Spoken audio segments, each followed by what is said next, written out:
त्वमेव माता च पिता त्वमेव त्वमेव बन्धु च सखा त्वमेव विद्या द्रविणं त्वमेव सर्वं मम देवि देव। ओम श्री परमात्मने नमः। मद्भगवत गीता की जय। शांताकारं भुजगशयनं पद्मनाभं सुरेशं विश्वाधारं गगनसदृशं मेघवर्णं शुभांगं लक्ष्मीकान्तं कमलनयनं योगिभिर्ध्यानगम्यं वन्दे विष्णुभवभयहरं सर्वलोकैकनाथम्। ओम श्री परमात्मने नमः। श्रीमद्भगवत गीता प्रथमो अध्याय।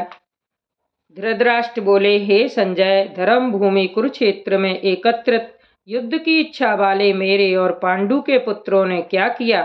संजय बोले, उस समय राजा दुर्योधन ने व्यूह रचना युक्त पांडवों की सेना को देखकर और द्रोणाचार्य के पास जाकर यह वचन कहा, हे आचार्य, आपके बुद्धिमान शिष्य द्रुपद पुत्र धृष्टद्युम्न द्वारा व्यूहकार खड़ी की हुई पांडु पुत्रों की इस बड़ी भारी सेना को देखिए। इस सेना में बड़े बड़े धनुषों वाले तथा युद्ध में भीम और अर्जुन के समान सूरवीर सात्विक और विराट तथा महारथी राजा द्रुपद, दृष्टकेतु और चेकतान तथा बलवान काशीराज पुरोजित, कुंती भोज और मनुष्यों में श्रेष्ठ शैव्य पराक्रमी युधामन्यु और बलवान उत्तमौजा सुभद्रा पुत्र अभिमन्यु एवं द्रौपदी के पांचों पुत्र, ये सभी महारथी हैं। हे ब्राह्मण श्रेष्ठ, अपने पक्ष में भी जो प्रधान हैं उनको आप समझ लीजिए। आपकी जानकारी के लिए मेरी सेना के जो जो सेनापति हैं उनको बतलाता हूँ। आप द्रोणाचार्य और पितामह भीष्म तथा कर्ण और संग्राम विजयी कृपाचार्य तथा वैसे ही अश्वत्थामा, विकर्ण और सोमदत्त का पुत्र भूरिश्रवा और भी मेरे लिए जीवन की आशा त्याग देने वाले बहुत से शूरवीर, अनेक प्रकार के शस्त्र शास्त्रों से सुसज्जित और सब के सब युद्ध में चतुर, भीष्म पितामह द्वारा रक्षित हमारी वह सेना सब प्रकार से अजय है और भीम द्वारा रक्षित इन लोगों की यह सेना जीतने में सुगम है। इसलिए सब मोर्चों पर अपनी अपनी जगह स्थित रहते हुए आप लोग सभी निसंदेह भीष्म पितामह की ही सब ओर से रक्षा करें। कौरवों में वृद्ध बड़े प्रतापी पितामह भीष्म ने उस दुर्योधन के हृदय में हर्ष उत्पन्न करते हुए उच्च स्वर से सिंह की दहाड़ के समान गरज कर शंख बजाया। इसके पश्चात शंख और नगारे तथा ढोल, मृदंग और नरसिंह आदि बाजे एक साथ ही बज उठे। उनका वह शब्द बड़ा भयंकर हुआ। इसके अनंतर सफेद घोड़ों से युक्त उत्तम रथ में बैठे हुए श्री कृष्ण महाराज और अर्जुन ने भी अलौकिक शंख बजाए। श्री कृष्ण महाराज ने पांचजन्य नामक शंख बजाया। अर्जुन ने देवदत्त नामक और भयानक कर्म वाले भीमसेन ने पौंड्रू नामक महाशंख बजाया। कुंती पुत्र राजा युधिष्ठिर ने अनंत विजयी नामक और नकुल तथा सहदेव ने सुघोष और मणि पुष्पक नाम वाले शंख बजाए। श्रेष्ठ धनुष वाले काशीराज और महारथी शिखंडी एवं धृष्टद्युम्न और राजा विराट, अजय, सात्विक, राजा द्रुपद एवं द्रौपदी के पांचों पुत्र, बड़ी भुजा वाले सुभद्रा पुत्र अभिमन्यु, इन सभी ने हे राजन सब ओर से अलग अलग शंख बजाए और उन भयानक शब्द ने आकाश और पृथ्वी को भी गुंजाते हुए धृतराष्ट्र के अर्थात आपके पक्ष वालों के हृदय विदीर्ण कर दिए।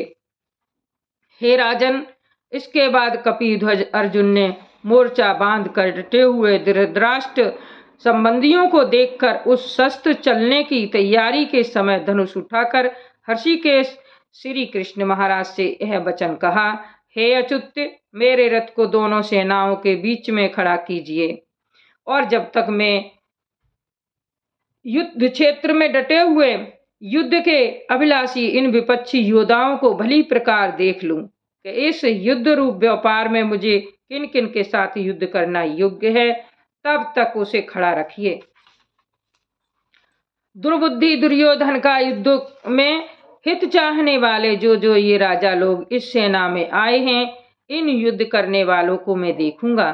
संजय बोले, हे धृतराष्ट्र, अर्जुन द्वारा इस प्रकार कहे हुए महाराज श्री कृष्ण ने दोनों सेनाओं के बीच में भीष्म और द्रोणाचार्य के सामने तथा संपूर्ण राजाओं के सामने उत्तम रथ को खड़ा करके इस प्रकार कहा कि हे पार्थ, युद्ध के लिए जुटे हुए इन कौरवों को देख। इसके बाद प्रथापुत्र अर्जुन ने उन दोनों ही सेनाओं में स्थित ताऊ, चाचों को, दादों को, परदादों को, गुरुओं को, मामाओं को, भाइयों को, पुत्रों को, पौत्रों को तथा मित्रों को, ससुरों को और सुहृदों को भी देखा और उन उपस्थित संपूर्ण बंधुओं को देखकर वे शोक करते हुए यह वचन बोले। कुंती पुत्र अर्जुन अत्यंत करुणा से युक्त होकर शोक करते हुए यह वचन बोले। अर्जुन बोले, हे कृष्ण, युद्ध क्षेत्र में डटे हुए युद्ध के अभिलाषी इस स्वजन समुदाय को देखकर मेरे अंग शिथिल हुए जा रहे हैं और मुख सूखा जाता है तथा मेरे शरीर में कंप एवं रोमांच हो रहा है। हाथ से गांडीव धनुष गिर रहा है और त्वचा भी बहुत जल रही है तथा मेरा मन भ्रमित सा हो रहा है, इसलिए मैं खड़ा रहने को भी समर्थ नहीं हूँ। हे केशव, मैं लक्षणों को भी विपरीत ही देख रहा हूँ तथा युद्ध में स्वजन समुदाय को मार कर कल्याण भी नहीं देखता। हे कृष्ण, मैं न तो विजय चाहता हूँ और न राज्य तथा सुख को ही। हे गोविंद, हमें ऐसे राज्य से क्या प्रयोजन है अथवा ऐसे भोगों से और जीवन से भी क्या लाभ है। हमें जिनके लिए राज्य, भोग और सुख आदि अभिष्ट हैं, वे ही ये सब धन और जीवन की आशा को त्याग कर युद्ध में खड़े हैं। गुरुजन, ताऊ, चाचे, लड़के और उसी प्रकार दादे, मामे, ससुर, पौत्र, साले तथा और भी संबंधी लोग। हे मधुसूदन, मुझे मारने पर भी अथवा तीनों लोकों के राज्य के लिए भी मैं इन सबको मारना नहीं चाहता, फिर पृथ्वी के लिए तो कहना ही क्या है। हे जनार्दन, धृतराष्ट्र के पुत्रों को मारकर हमें क्या प्रसन्नता होगी।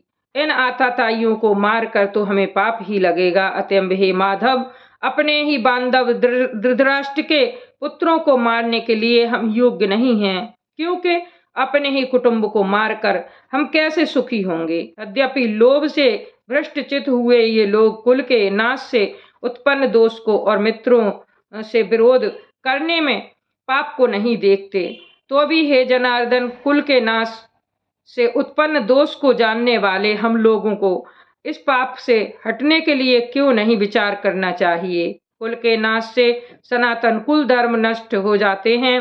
धर्म के नाश हो जाने पर संपूर्ण कुल में पाप भी बहुत बढ़ जाता है।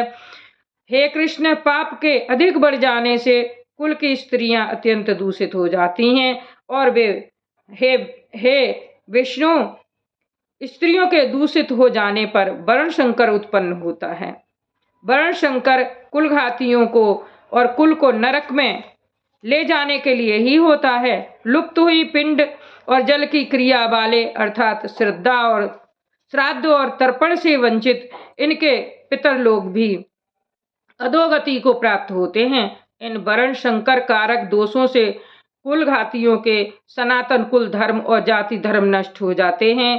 हे जनार्दन, जिनका कुल धर्म नष्ट हो गया है, ऐसे मनुष्यों का अनिश्चित काल तक नरक में वास होता है, ऐसा हम सुनते आए हैं।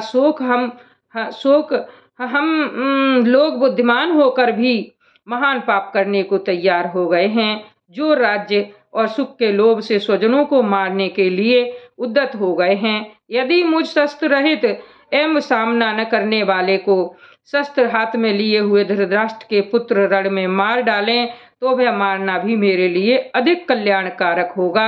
संजय बोले, रणभूमि में शोक से उद्विग्न मन वाले अर्जुन इस प्रकार कहकर बाण सहित धनुष को त्याग कर रथ के पिछले भाग में बैठ गए। बोले श्री कृष्ण भगवान की जय। इस श्रीमद् भगवद गीता रूपी उपनिषद एवं ब्रह्म विद्या योग शास्त्र श्री कृष्ण और अर्जुन के संवाद में प्रथमो अध्याय। बोले श्री कृष्ण भगवान की जय। भगवत गीता की जय। गीता महारानी जरूर सुननी चाहिए। गीता का बहुत महत्व होता है और इसको एक अध्याय, आधा अध्याय या 2 श्लोक, 5 श्लोक जरूर सुनने चाहिए। बोले श्री कृष्ण भगवान की जय। चैनल को सब्सक्राइब करें और लाइक करें, शेयर करें। बोले श्री कृष्ण भगवान की जय।